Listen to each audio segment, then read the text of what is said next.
loans. As far as what's going on between Russia and Ukraine, obviously, it's very similar to me to this recurring pantomime where every 6 months or so, we hear about the Fed is going to raise rates, right? For 25 years, the Fed's going to raise rates. And of course, they can't raise rates because you can't taper a Ponzi scheme. But people get all worried about, they're going to raise rates. And of course, now we're at the point now in that cycle where they're starting to say, actually, we think we might need to launch QE5. We might have to lower rates. Japan just actually did a massive QE program, as I understand it. So they're already engaged in QE. And on a net basis, the central banks have been continuing in their program of buying their own debt monetization globally at an extraordinary rate. So there's been no diminishment in the money printing in the QE at all. And that never is going to change. And so Russia-Ukraine is similar. I don't want to shock anybody with my realpolitik, but this is what actually happens. So you have QE and you have money printing, and these are the primary ways that the dollar is debased, the cantillionaires become billionaires and cantillionaires, and America goes down the shithole, as we've seen now since 1971. At some point, what's going to happen in the world, and it happened when we saw the internet. The internet went from, in 1996, when I started my .com company in Los Angeles, the Hollywood Stock Exchange, the internet was still a novelty. Paul Krugman was writing about it, that it wouldn't have any impact greater than the fax machine. And people were doubtful that the internet was actually going to succeed. And people were trying to grapple with, how does it work? What's a packet? This is too complicated.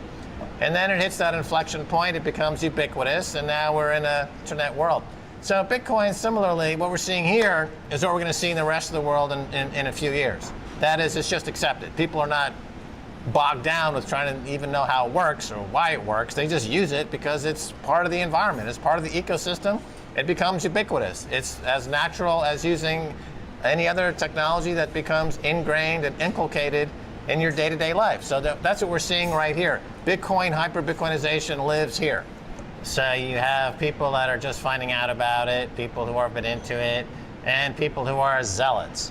And all across the board, everyone we've met in the government is a Bitcoin maximalist, understands the technology profoundly, talks about the technology brilliantly, and they're very excited about it. The fact is that the population had 70% unbanked before Bitcoin, and now I think that's completely reversed. It's 70% is now banked thanks to Bitcoin. There are more Bitcoin wallets and users in El Salvador than there were users of the banking system in total combined with all banks in El Salvador.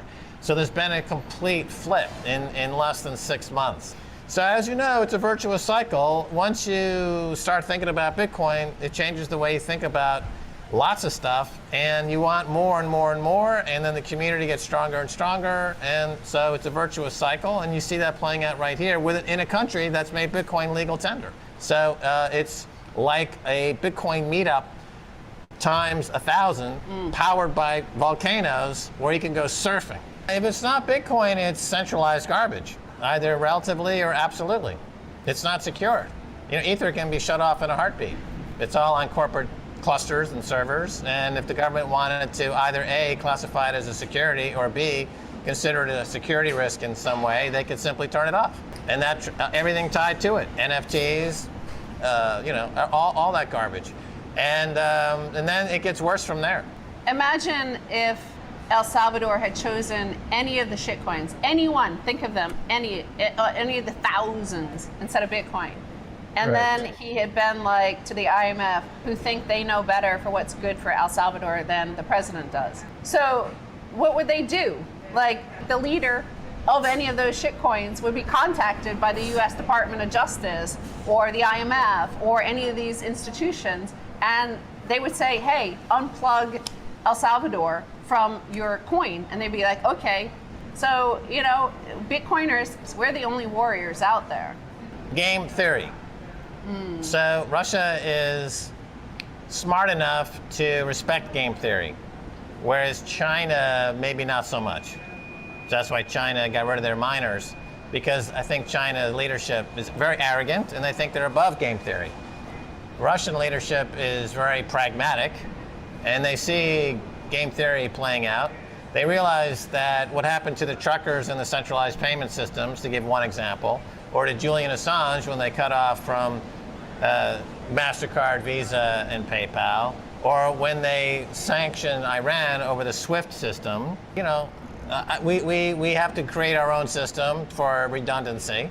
And now, after a few years, they realize that, well, actually now it's obvious that Bitcoin in this winner-take-all hard money global race for perfect money is the winner. So we're adjusting our thinking, right? They're not ideologues. They're not dictators. They're not stupid. They go with the flow, and they see that Bitcoin is emerging as the world global reserve asset, and they're making adjustments accordingly. The country has a lot of different constituents, and they're all battling for a voice in the Kremlin. And it's not like the president can just write a dictate. It's not what people perceive it to be. They have to go through a political process, and they've been moving this political process along for a while. On the adoption of different countries, and also the comment about the early adopters benefit and the later adopters are not necessarily benefiting, I think that deserves some comments, because ultimately Bitcoin demonetizes war and monetizes peace.